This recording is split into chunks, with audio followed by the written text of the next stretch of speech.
This episode of the Children's Literature Podcast is brought to you by New Friends. New Friends. I couldn't have done it without you.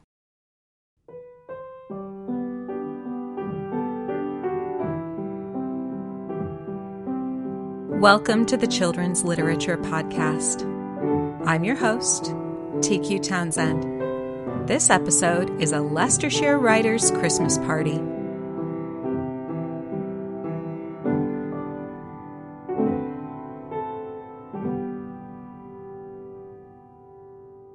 Over the last year, I devoted one episode a month to children's writers who are from Leicestershire. I wanted to do this as a way to better get to know the place I've come to call home, as well as do what I can to help support my local community of authors. To finish out the year, several of them have sent in a little something, so I could assemble this episode as a Christmas present for you listeners. I have had so much fun getting to know each of these writers. When I was lucky enough to interview one of them, I was always struck by how awesome it was to get to speak to someone who was so much smarter than me. I'm very grateful for the time they shared with all of us here on the show, and while I'll be moving on from this year's monthly theme of local authors, I plan to keep up with all their work in the future. Now, get nice and comfortable, and welcome to the Leicestershire Writers Christmas Party. We'll start with a contribution from Jonathan Emmett that expresses the exact opposite of what we're meant to feel at this time of year. Jonathan's been on the show twice. Once back in February when we discussed his work as an author more generally, and again in August when his latest book, The Tyrannosaur's Feathers, was published. He's got some poetry for you, but don't worry, it's not the boring kind. It's Jonathan Emmett here, and I have a Christmas poem for you, although it's more of an after-Christmas poem, really. One of the things that children love about Christmas is receiving presents, but if they're anything like the child I used to be, one of the things children might be less enthusiastic about is being told you have to write thank you letters to the people who gave you those presents. This poem is in the form of a thank you letter from a child very similar to Bradley Bartleby, who is the main character in a picture book I wrote called The Santa Trap. The poem is called Yours Ungratefully. To Auntie Joan and Uncle Ray. I did say thanks on Christmas Day, but Mum says you gave so much stuff just saying it was not enough. She says the least that I should do is write a note to say thank you. Quite why I should, I do not know, but Mum insists, so here I go. Thank you for the action figure. My friend has got one, only bigger. Thank you for the new canoe. I'll put it with my other two. Thank you for the mega maze. A pity that was last year's craze. Thank you for the cuddly toy. It's perfect for a younger boy. Thank you for the spinning top. They'll love it at the charity shop. Thank you for the painting set. Was this the best that you could get? And thank you for the microscope. You still have the receipt, I hope. Phew! I'm glad I'm done with that. Yours sincerely, Spoilt Brat. I hope that you enjoyed that, and I hope that you don't write any thank you letters like that yourself. Merry Christmas to all the Children's Literature Podcast's listeners. Thanks so much, Jonathan. I'll try to remember not to write any thank you notes that sound like that, though it sure is fun to think about doing it. And now here's Emily Owen to say hello. I featured Emily in September, focusing on her books about her experience with a rare medical condition that took away her hearing, but not her endless optimism. Hi everyone, just wanted to wish you all a Merry Christmas. I hope you have a wonderful time, whatever you do. And as an author, I should say, I hope you also have some time for some books and reading over Christmas. Best wishes to you all, and all the best for 2024. Much appreciated, Emily. Next is a reading from Ben Dixon, author of the Neil Peel series. Neil is an angsty teenager, so of course he's going to agonize over choosing Christmas gifts. In this short passage from Neil Peel's Rival, his agonizing is interrupted by the arrival of a delightfully immature Christmas card. Last Christmas I gave you my heart, but the very next day you gave it away. I knew that very soon I'd be looking over Stephen's unwanted Christmas presents while he considered mine. Our annual swap may have seemed a little ungrateful, but it was nothing compared with the lengths to which George Michael's girlfriend took regifting. The familiar lyrics of this Wham song made me look for meaning in them as I lay on the sofa on the Saturday before Christmas, trying to find inspiration for the presents I was still yet to buy this year, my hope being that festive music would help. My financial situation was not strong, so I hated the idea that when I had actually spent my own money on a present, it might not be appreciated. However, inspiration was not flowing today, and I was relieved by the distraction brought by my dad's voice in the hallway. "Christmas card for you, Neil."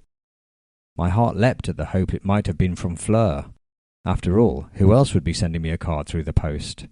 I'd already had one from Cameron and Grubb, as well as a homemade one from Stephen, on which he'd drawn Father Christmas pooing down the chimney. He'd written, "Drop another log on the fire this Christmas," above his masterpiece of artwork. Needless to say, this card had pride of place on the desk in my bedroom. That scene instantly tells you what you need to know about Neil Peel. He's immature, he's trying to figure out his social life, and he's still got time for a good poo joke. Thanks, Ben. We'll now hear from Anne Fine, who I featured in November. During our interview, I found out that Anne has the ability to be witty, sarcastic, funny, and thought-provoking all at once. And with this little contribution to our party, she's shown me that she's also profoundly thoughtful. She's sharing some of her favorite Christmas lyrics and writings about Christmas time. Well, I will admit that Christmas is not my favourite time of year. I mean, I have no religious beliefs, and I loathe shopping with all my heart and all my soul and all my strength. And I think that Christmas is a tyranny that, if you let it, will squat on your life and your pocketbook for weeks. However, I've always loved hymns, and particularly carols. And my favourite carol was always that very mysterious "We Three Kings of Orient Are," strange, strange journey or pilgrimage to see the Christ child.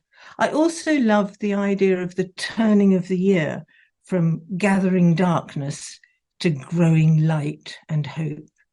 The first thing I'm going to read is a very few lines from John Updike. This is from a short story from 1970 called The Carol Sing, published in The New Yorker.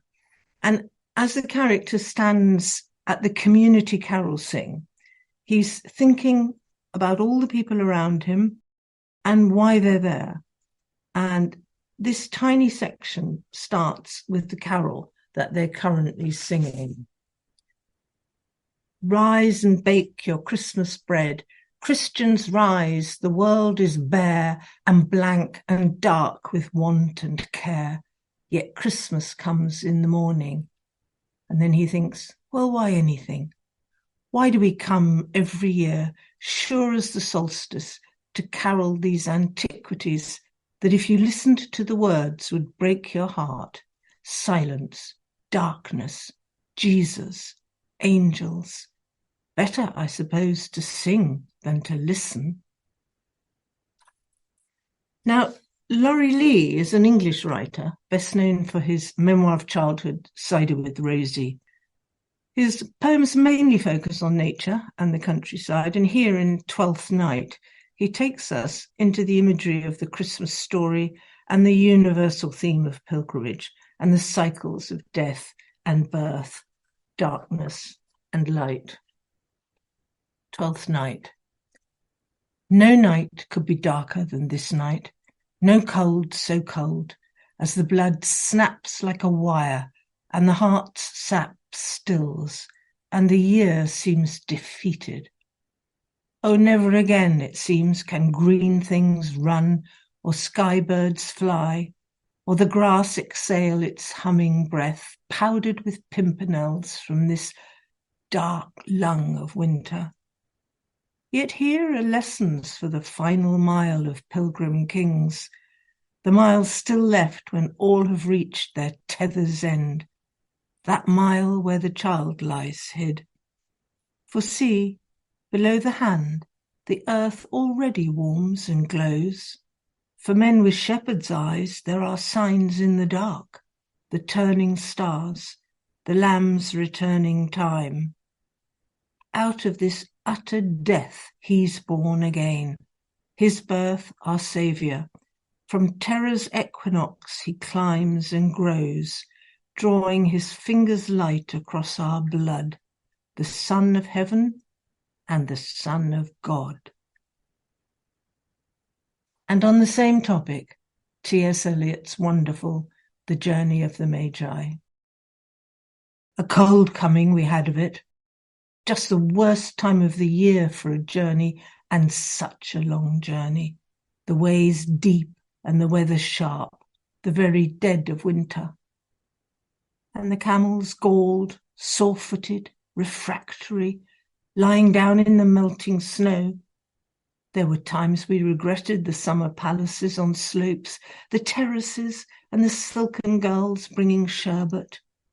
Then the camel men cursing and grumbling and running away and wanting their liquor and women, and the night fires going out, and the lack of shelters, and the cities hostile and the towns unfriendly, and the villages dirty and charging high prices. A hard time we had of it. At the end, we preferred to travel all night, sleeping in snatches, with the voices singing in our ears, saying that this was all folly. Then at dawn, we came down to a temperate valley, wet, below the snow line, smelling of vegetation, with a running stream and a watermill beating the darkness, and 3 trees on the low sky, and an old white horse galloped away in the meadow. Then we came to a tavern with vine leaves over the lintel, 6 hands at an open door dicing for pieces of silver, and feet kicking the empty wine-skins. But there was no information, and so we continued and arrived at evening, not a moment too soon, finding the place. It was, you may say, satisfactory. All this was a long time ago, I remember, and I would do it again. But set down this. Were we led all that way for birth or death? There was a birth, certainly. We had evidence and no doubt. I had seen birth and death, but had thought they were different. This birth was hard and bitter agony for us, like death, our death. We returned to our places, these kingdoms, but no longer at ease here in the old dispensation, with an alien people clutching their gods. I should be glad of another death. Our final piece is a story told by Tom Phillips. He's also known as Tom the Tale Teller, and for good reason. In addition to storytelling all over England, he's the author of 2 books of folklore, Leicestershire Folktales for Children and Forest Folktales for Children. Make sure you're nice and comfortable as he shares this wintry tale from Norway, The Cat on the Dovrefjell.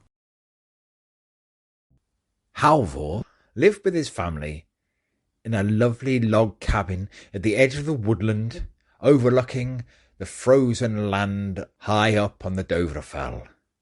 It was a quiet, blissful existence, apart from one night a year. It was Christmas Eve, and Halvor and his family were preparing, when there was a knock at the door. Halvor opened the door, and there stood a traveller, a stranger dressed head to toe in furs, covered in snow and ice. "Friend," said the traveller, "would you be so kind as to offer me a bed for the night, and maybe some of that lovely food I see you've prepared? For I am travelling from the north with my friend, my companion, down to perform for the king at New Year's." Halvor could see the traveller had spotted what was on the table behind him, for he was drooling and dribbling. You see, on the table behind Halvor sat a feast of freshly cooked meats, of pies, of pastries, of puddings and vegetables. "Of course," said Halvor, You are welcome to stay here all night, have as much food as you like, and take the pick of any bed you want to sleep in. For me and my family will not be here tonight." "Why ever not?" asked the stranger. "Well," said Halvor, "you see, we have visitors on Christmas Eve. For as long as we can remember, the trolls have come. From all over the Dovrefell they come, and they make a mess of our house on Christmas Eve, unless, of course, we leave out this feast, for then they gorge themselves on the food, and they tend to fall asleep and be gone by dawn, not making any mess." "Oh, well, maybe I could help," replied the stranger. "Me and my friend." And he gave a whistle, and to the door came a huge, great, white polar bear. Halvor staggered backwards. "It's quite all right," said the stranger. "This is a fully trained white bear. He is my companion, and he is what I am going to show to the King of Denmark. He has requested me and my friend the bear to come and perform for him." "If we stay here tonight," said the stranger, "maybe the trolls might have a little run-in with my friend here, and we might be able to solve your problems." "That's great! That's fabulous!" replied Halvor. "We shall go, me and my family, and sleep in the cabin that we have, the small little cabin in the woods behind this one, and we shall leave you and your friend to it. And I can't wait to see you in the morning to hear how it's been." Well, Halvor and his family left, a few things in hand, and off they went to their second cabin to spend the night in the woods. The traveller and his companion, the great white bear, they entered the cabin. They settled down at the table and they began to eat their fill. And it wasn't long before they were both full to bursting. The nights drew in early in the middle of winter, for it was already dark outside, and the traveller and the bear were exhausted through so many days of travelling and rough sleeping in the snow. The man, he settled down in one of the bedrooms on a freshly made comfy bed. The bear, well, he snuggled down like a cat on a rug next to a blazing fire in the hearth, and they both slept dreamless sleeps. The moon was high in the sky. It was a cloudless night, and crunching over the freshly fallen snow from the day before came the trolls. A little one came first. He opened the door slowly, and by the light of the embers he could see the food laid out on the table. "Come on, lads! Let's have our fill! Woohoo!" And in ran the small troll, followed by a big troll, and then a medium-sized troll, and then fat trolls and thin trolls and ugly trolls and even uglier trolls. Some trolls with noses dangling down to sweep the floor, other trolls with ears so large even an elephant would be green with envy. Trolls of all shapes and sizes, none of which particularly pleasant to look at. The trolls were so fixated on the food they didn't see the great white bear sleeping by the fire. They began to fill their faces, food and drink going everywhere as they guzzled and slapped and slooped and gobbled up the food. It wasn't until the food was nearly gone, though, that one of the smaller trolls caught sight of the great white bear, lying there next to the fire, asleep. It went over, and it said, "Oh, look!"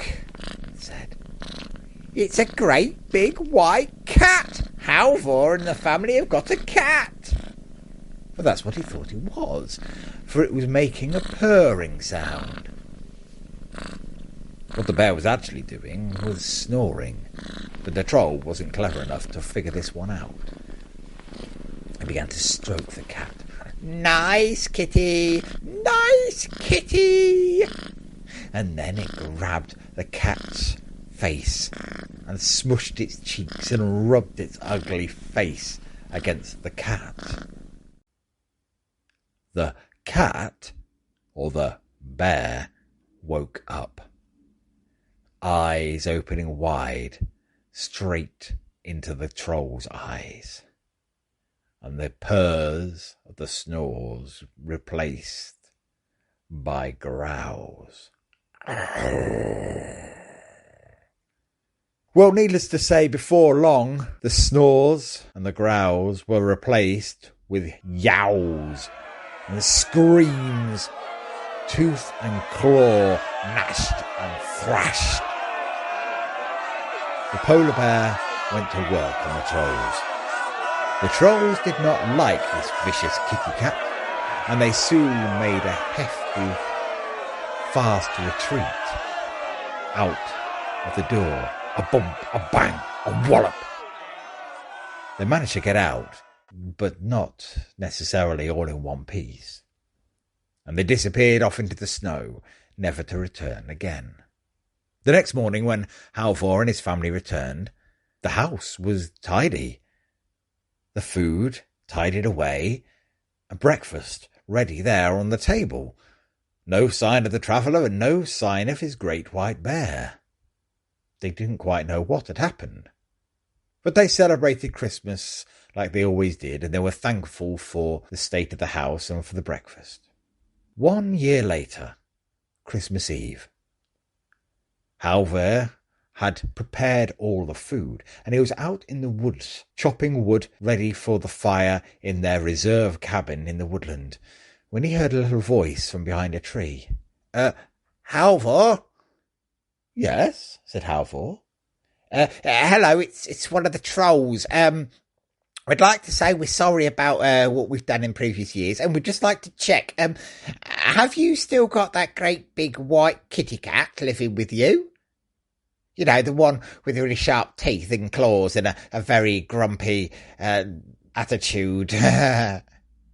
Halvor suddenly realised what had happened, and he replied to the voice. He said, Oh, our kitty cat, the great white kitty cat. Yes. Soft as anything for us, doesn't like trolls though. She's still there. But she's also had kittens, 7 of them, and they're growing up to be just as big and just as grumpy as their mother. Why, are you coming to visit them tonight? Oh, no, replied the voice. No, we had more than enough of its company last year, and so we'll give your house a miss this Christmas Eve, and maybe every Christmas Eve from now on. Thank you! And sure enough, the trolls never returned, and Halvor and his family lived, like with all good stories, happily ever after. Well, there you are. A festive story for a festive time of year. Thank you so much for listening. My name is Tom the Telltale Phillips. I'm wishing you all a Merry Christmas and hope for the new year. Thank you and goodbye.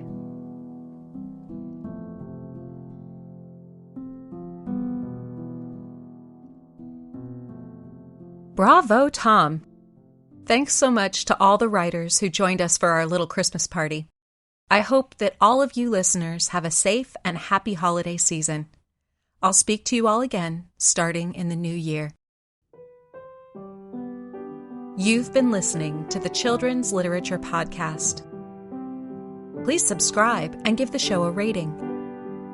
Send comments to letters@childrensliteraturepodcast.com. I'm your host, TQ Townsend. Thanks for listening.